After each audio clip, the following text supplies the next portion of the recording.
Burnley vs Manchester United live, latest Premier League updates.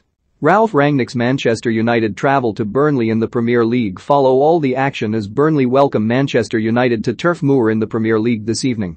Sean Dyche's side are embroiled in a relegation battle and currently sit bottom of the table, although they have played at least 2 games fewer than their closest rivals. Burnley missed the chance to kickstart their survival bid in a disappointing 0-0 draw against fellow strugglers Watford last weekend as January signing Wout Weghorst made his debut up front. The Clarets are still only 3 points adrift of safety, though, and Dyche hopes the club can take advantage of the disruption and disharmony at United. Ralf Rangnick's squad have been rocked by the arrest of Mason Greenwood, while Jesse Lingard publicly questioned the head coach's assertion that he asked for time off after being denied a deadline day move to Newcastle. United were then knocked out of the FA Cup by Middlesbrough on penalties in the 4th round last weekend in a disjointed performance. United do still have strong hopes of securing a Champions League spot this season and currently sit in 4th, although both Arsenal and Tottenham boast games in hand. Follow all the latest updates from Turf Moor below. Manchester United have taken 21 points from their last 10 league fixtures since the departure of Ole Gunnar Solskjaer. They've won 6, drawn 3 and lost just once. United have also won 34 of their 56 Premier League games played on Tuesdays, more than any other side. Paul Pogba returned from a lengthy spell on the sidelines to start against Middlesbrough in the FA Cup last Friday, and although he didn't last the whole game, Ralf Rangnick was impressed with what he saw from the midfielder. He said, "Yes, I think he did well.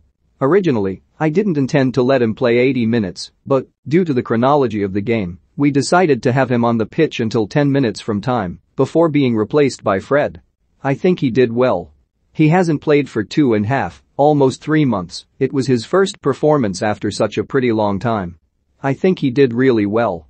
We are all happy to have him on board for the upcoming games."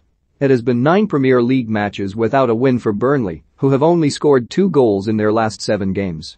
Their solitary victory in 22 league games came against Brentford in October. During that run they've drawn 10 and lost 11 games. Ralf Rangnick has told any players looking to leave Manchester United it is in their interests to perform well for the remainder of the season.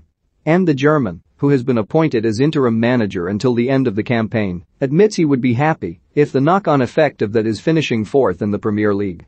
Paul Pogba, Jesse Lingard, Edinson Cavani and Juan Mata are all in the final months of their contracts and could move on in the summer.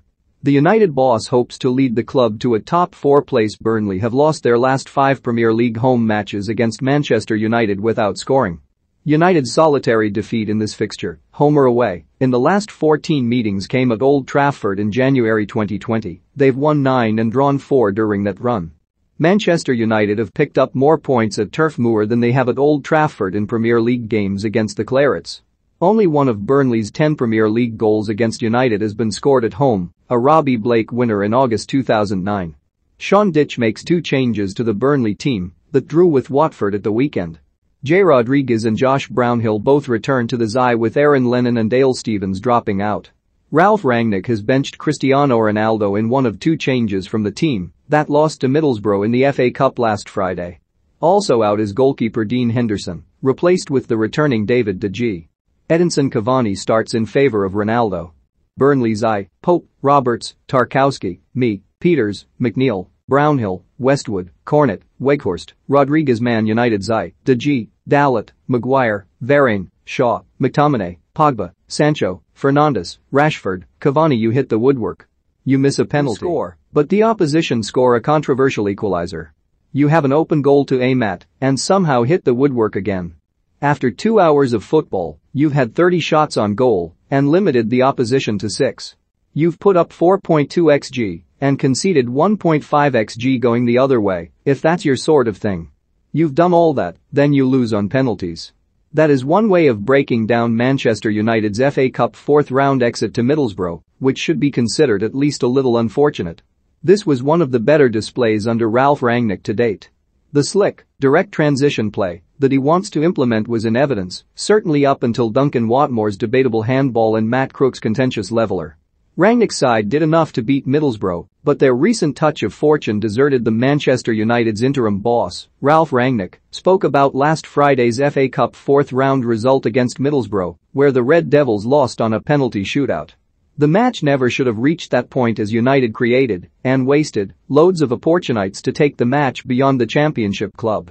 Rangnick said, "Yeah, the more we watched those opportunities, those chances that we didn't make use of, we wasted, the more incredible and cruel it became. Until yesterday, it was still difficult for everybody involved in the club to cope with it. In the end, this is football. This is what happens. In the end, it was us who turned it into a cup tie. In all respect of Middlesbrough, they did what they intended to do, but, in the end, it was just us making sure we did not proceed safely. We should have safely proceeded into the next round. It could easily have been 3-0 at halftime, it should have been 3-0 at halftime, but, at the end, by wasting those chances, we turned this game into a cup game. The second thing is maybe, in the end, we have to fault the team for is the behavior before the handball goal we conceded. We did everything right in a perfect counter-pressing situation. Halfway into their half, we just forgot to take the ball away from them. We did all the other issues that are necessary for counter-pressing. We closed down, took away time and space from them, but, in the end, forgot the ball. It gave them the chance to change sides, and, in 8 seconds, all of a sudden, we're down in numbers in our own box. Those are two issues we should have done better, but, in the end, it doesn't help. We are out of the cup, even if we watch these situations another couple of times. Now the focus has to be on the league and the Champions League. Burnley boss, Sean Dyche, wants to build on his team's last two Premier League results, which saw the Clarets draw 0-0 with Arsenal and Watford respectively, and improve their performances so that they start winning games. The Clarets are stuck in a relegation battle and Dyche says they're going back to basics in the hunt for points. The Burnley manager said, "We had to get back to basics after a tough period with injuries and COVID. We did this against Arsenal, and we played a bit more open against Watford, but we still kept a clean sheet and stayed solid. It is developing from that and doing the basics well and introducing some freedom to our play. Of course, that sometimes comes from getting good results, but you have to work hard to get results in the first place. We are trying to build on the basic principles that we do. We believe we will score goals, even though we have not scored as many as we would have liked so far. The next challenge is for us to build on the strong base we have built and adding the quality needed to score goals."